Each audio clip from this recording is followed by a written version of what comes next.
2. Boom. George Lockhart, John Kavanagh. How are you, folks? Hello, sir. Doing great. Good to see you. Good to be here. So, Saturday night, what are your thoughts? Now that we're sitting here, it's Monday morning. The Khabib-McGregor fight went down Saturday night. Obviously, hugely disappointed that we didn't get the result on the night. I still enjoyed it. I thought it was a great fight. I'm looking forward to watching it back many times. All of Conor's fights, I always pull a load of lessons away that I can pass on to the next generation of guys. But yeah, overall, I really enjoyed the fight, and I'm devastated that we didn't get the win. How much time did he have to prepare for this fight?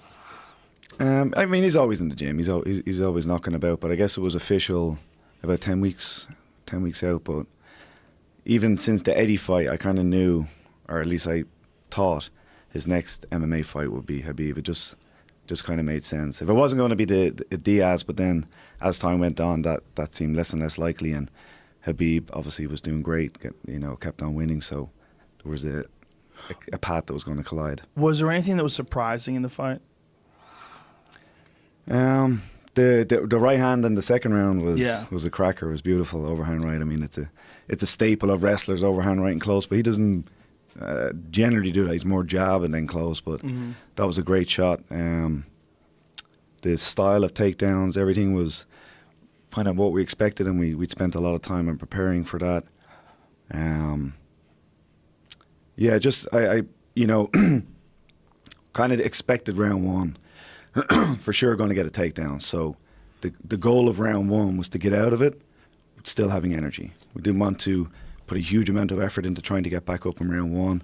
We'd seen that happen many times in his other opponents, and they kind of got back to the stool, really tired. So round one, make them pay, do our best on the way in, fight as hard as we can. But if we do end up down, which it was against the fence, figured it would be there, tried to stay seated up. If we end up on our back, just try to play guard until the bell, except it'll be a 10-9 round. For round two, again, I same plan. Do as much damage as we can, but if we end up on our back, don't put a huge amount of effort into trying to get up. He's an absolute master at regrounding people. That turned out to be a 10-8 round. He got some good shots there, and obviously he landed the great right hand. So that was a bit more than we hoped for. Round three, things started kind of turning a little bit in our favour.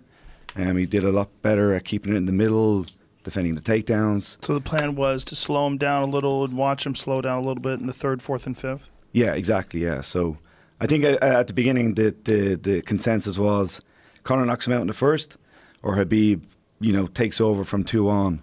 Like, for us to win the third round was probably a bit of a surprise to people.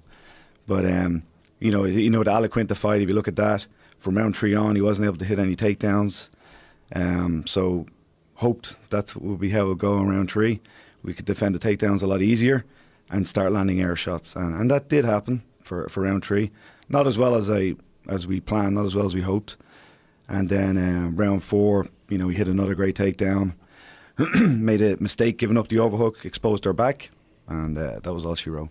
Yeah, he has such a unique ability to tie both legs up with his legs. Yeah, in He's round so one, good at that. in round one, I thought Conor did well. We had practiced for that to keep our legs bent. You see guys, they straighten their legs, and then and Conor did do that a couple of times, but he was able to continuously get a leg free. So not until the last 30 seconds or so of round one, he didn't really tie them up and get him flat on his back. For the majority of that, he was against the fence. Used his hands to keep upright, tried to land little shots. Yeah.